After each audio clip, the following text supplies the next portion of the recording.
বাংলাদেশের ভূমিতে আফ্রিকান অভয়াশ্রম, কথাটা শুনতে কেমন হয় তাই না?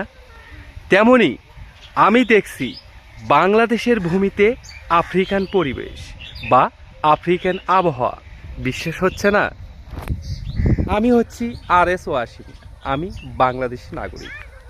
আমার দৃষ্টিতে বা ক্যামেরার চোখে দেখতেছেন আফ্রিকান অঞ্চল। আসুন স্বচক্ষে দেখে আসি, সামনে গিয়ে সাথে থাকুন।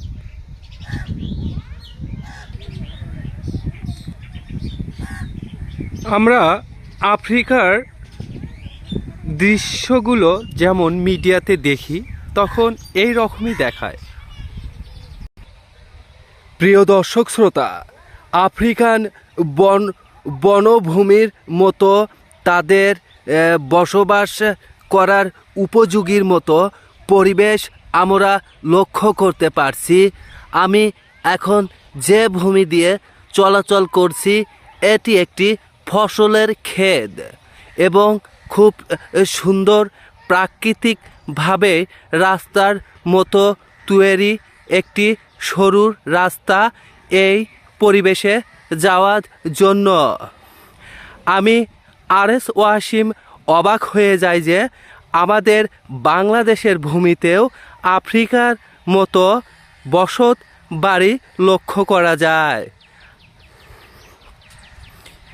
এই বদ্ধভূমিতে অনেকগুলো কুঠরি ঘরের মতো স্বচক্ষে দেখছি আফ্রিকার পরিবেশ।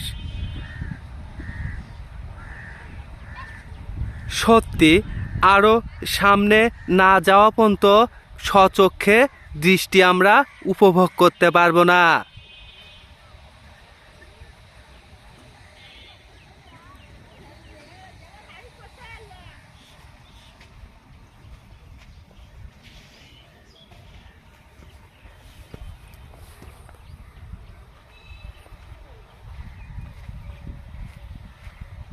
এখানে রয়েছে অসংখ্য এইরকম ঝুপড়ি ঘর।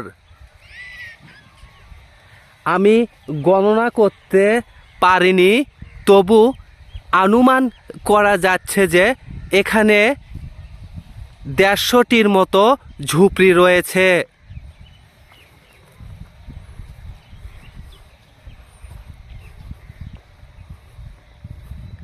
সত্যি যেন মনে হচ্ছে এখানে কোনো আফ্রিকান জনগোষ্ঠী বসবাস করে। চতুর্দিকে ধু ধু করে ফাঁকা জায়গা।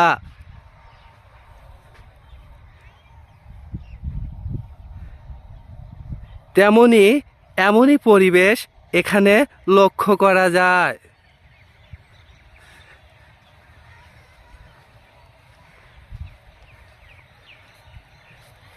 সত্যি মনোমুগ্ধকর এই পরিবেশটি হচ্ছে বর্তমানে বাংলাদেশের উত্তরবঙ্গের গাইবান্ধা জেলার সাগাটা উপজেলার অন্তর্গত ঘাটে চর অঞ্চলের এই অববাহিকায় গড়ে উঠেছে এ ধরনের অনেক আফ্রিকানের মতো ঘনবসতি ছোট ছোট ঝুপড়ি ঘর। সবচাইতে অবাক করার বিষয়টি হচ্ছে এখানে কোনো মানুষ নেই, অর্থাৎ এগুলোতে কোনো আফ্রিকানের লোক বসবাস করে না। এখানে আমাদের স্থানীয় বাঙালিরাই সরবরাহ করে এগুলো এভাবে রেখেছে তারা। এগুলোর প্রধান কাজ হচ্ছে জ্বালানি হিসেবে বাঙালিরা ব্যবহার করবে তাদের দৈনন্দিন চাহিদাতে আগুন জ্বালিয়ে।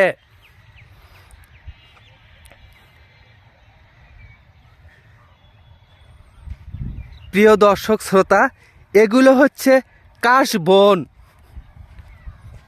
কাশবন থেকে যখন উপরিভাগ সংগ্রহ করা হয়েছে সেগুলো ব্যবহার করা হয়েছে ঘর কিংবা ঘরের ছাউনি হিসেবে। এখনও প্রচলন আছে।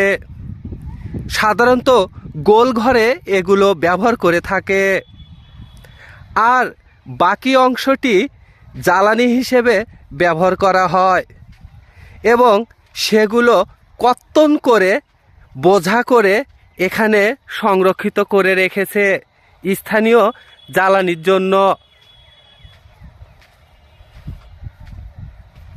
এবং এখান থেকে শুকানো হচ্ছে।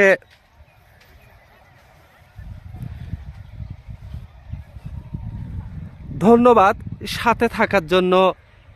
দেখা হবে আগামী কোনো ভিডিও নিয়ে।